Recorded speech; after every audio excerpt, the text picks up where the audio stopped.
Yo, what's up, guys? It's Nick, aka Goza SVT.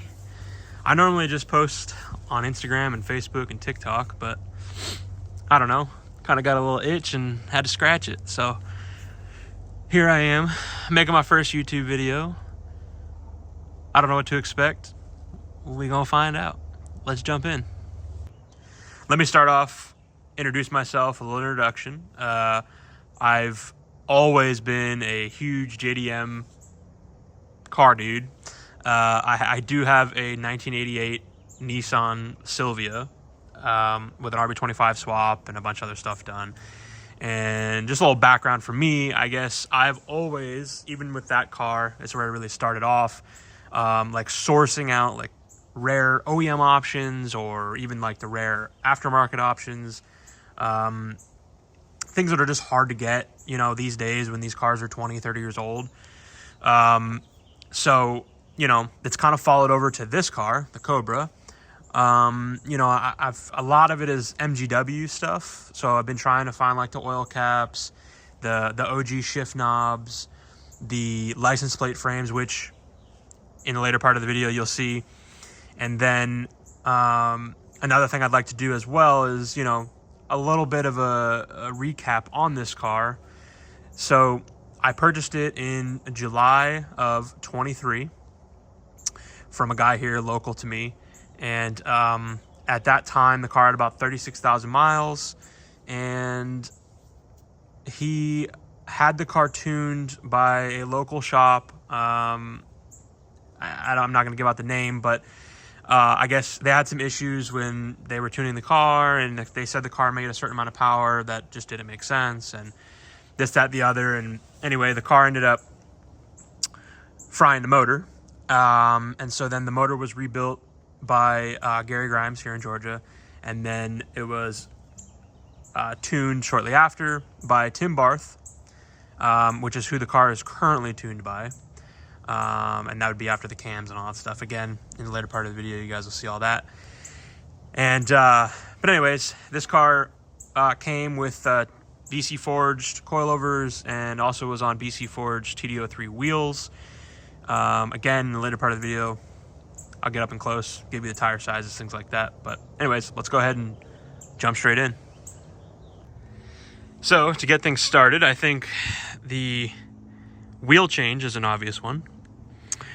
This car, like I said, had BC forged TD03s when I got it. Loved them. Good looking wheel, but just not my style.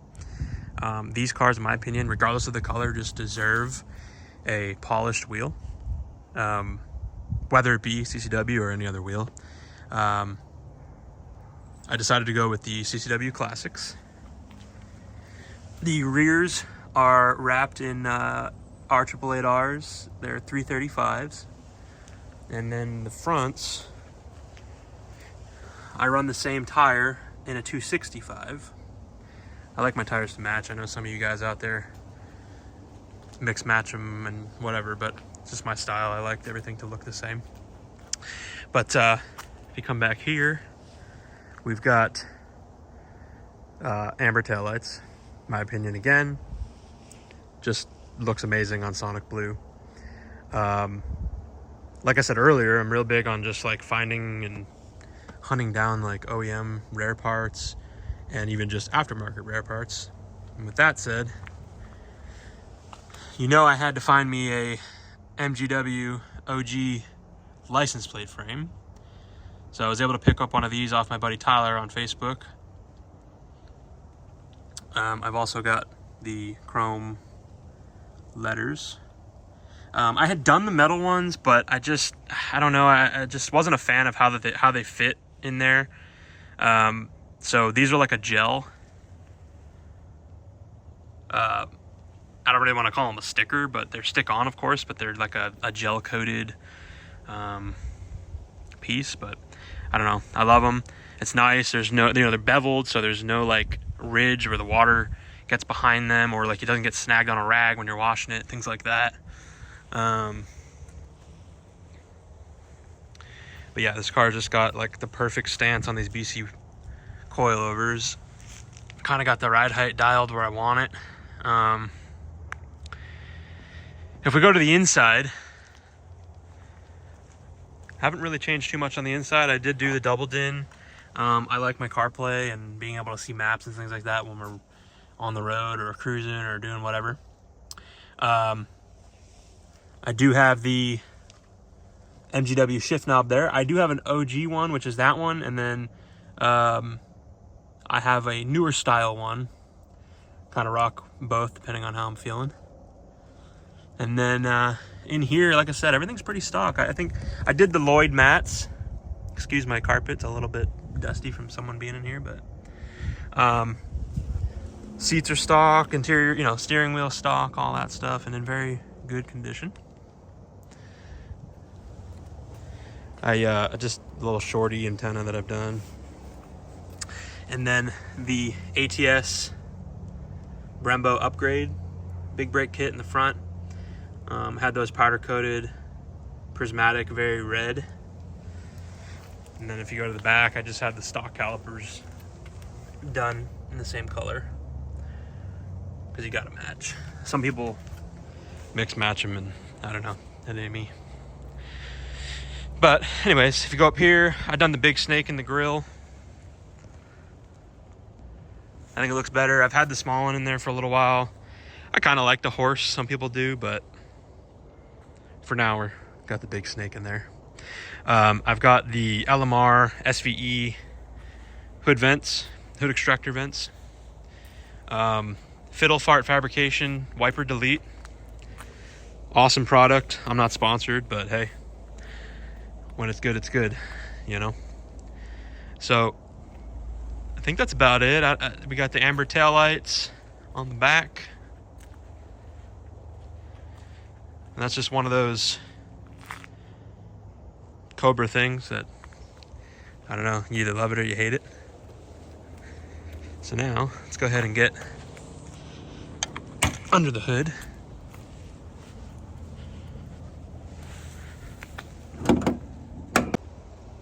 So let's jump to the engine. I've got the 2.2 Kenny Bell sitting there on top. Motor's been, like I said, built. Kurgan cams, Wiseco pistons, Manley rods, of course. And then you've got the JLT intake on there, the SCT Big Air MAF. I had the valve covers powder coated when I did the cams. The Harpel catalog, because you can't not do that. All jokes aside, Phil, I love your work. This isn't sponsored in any way, but if y'all own one of these cars, it deserves the Harpel catalog. The radiator cover with the snake, absolutely killed it. His 2-in-1 tank, I mean, the quality of the welds on these things are just second to none. Super awesome dude, and his work isn't anything short of that. You've got the power steering reservoir, also by Harpel, and then the brake master cover and cap. Oh, and I also have the fuse box cover. I've done the big 3 wire upgrade kit on this thing. It's the KMJ kit, so definitely if you have a modded Terminator, that's a must. I also have the MechMan alternator, the 240 amp. I've had it in there now for quite a little bit, no issues. That's about it under the hood. If you come down here, I've got the LFP heat exchanger with the SVT stenciled in there. I took out the heat exchanger brackets and had them powder coated when I did the brakes. I'm just really trying to clean the car up and, you know, just make it as best as it can be. I've even went ahead and had the bracket right here powder coated. That's just how I am, how anal I am. I've got the Metco idler pulleys on here for the supercharger. and the tensioner.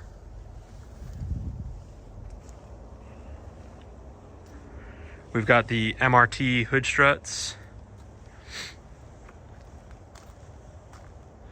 If you're looking for hood struts, these are definitely the go-to. Again, not sponsored, but they're paint matched. You can get them black or paint matched, but I chose to go with the paint match, which looks awesome. And then they're no drill, so like you literally would just pull one of the bolts in the fender out, and put it back in, and you're good to go. It looks factory for the most part.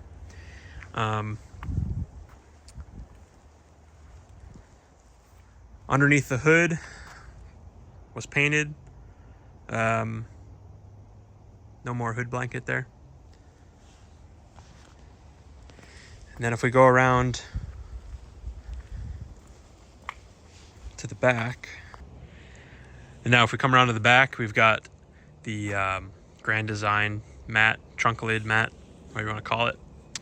I love that piece. It just makes the trunk. Without it, the OEM is just like, there's no mat, of course, but it's just, I don't know, it just seems so like empty and like something's missing. So that really just fills it out. I feel like that just gives it that extra really good look. Huge shout out to the guys over at SVT Garage for their video on the install process of the Mach 1000 audio system. I bought the system like a long time ago, and it was kind of one of those things that you read the write-up online and you're just like, I don't know if I can do this. You know, I've done engine swaps and things like that, but just audio, I don't know. It's not like it's that hard, but at the same time, it was one of those. It was just kind of like a hard thing in my brain that I was like, man, I don't know if I want to take that chance yet. And then also trying to find the harness. I didn't want to hardwire this in there. And trying to find the pigtails for the harness was just really annoying.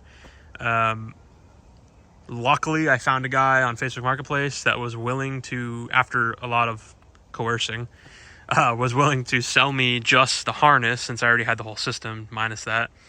And then I was able to build the harness to match everything up, and yeah. So I plan on, it's a little bit scratched up. It's kind of, you know, obviously it's old.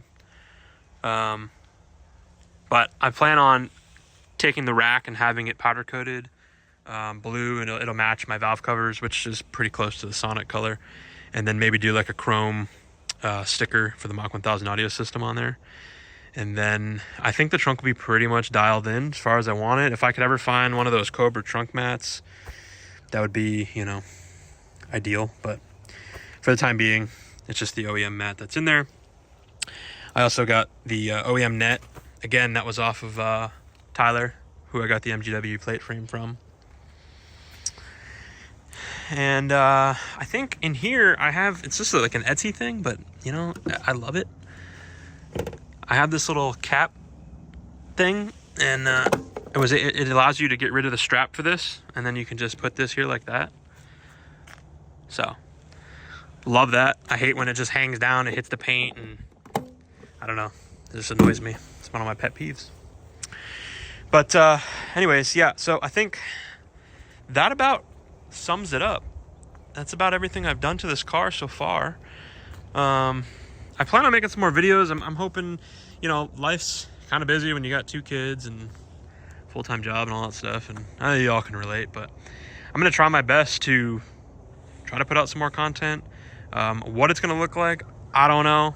I'm thinking maybe if I just go to shows, I can maybe just, you know, do some vlogging or something like that. I've never really like been good at, you know, showing my face on camera or talking to a camera or doing any of that, so we'll see how it goes. But it's something I've always wanted to give a shot. I built the Sylvia, and I built some 240s before, and I wish back then that I would have started a channel and, you know, documented the entire build process of those cars. Even this car, if I would have just started the process when I first got it and how it's changed and this, that, the other. But anyway, you can't go back in time, you can only go forward. So here we are, and hopefully you guys enjoyed, and until the next one.